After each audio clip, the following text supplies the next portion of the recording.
May nag-PM tungkol sa post natin kanina on vehicle registration.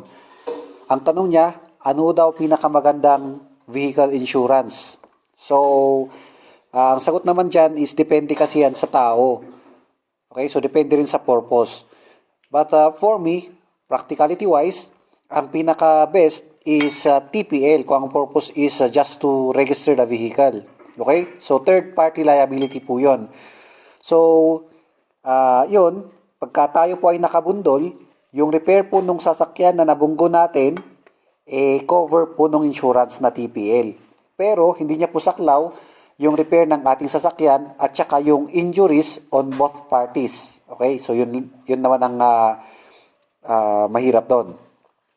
Second is the comprehensive. Kumbaga itong comprehensive, both vehicle involved, pwede niyang bayaran yung repair cost.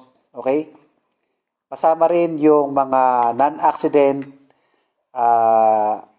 damages, repair of a vehicle. Pero hindi kasama yung injuries. Tapos meron din tayong yung TPL with fire and theft. So pagka yung sasakyan natin ay nanakaw o kaya nasunog, pwedeng bayaran ng insurance. Tapos pagka nakabundol naman tayo, yung nabunggo natin, repair niya,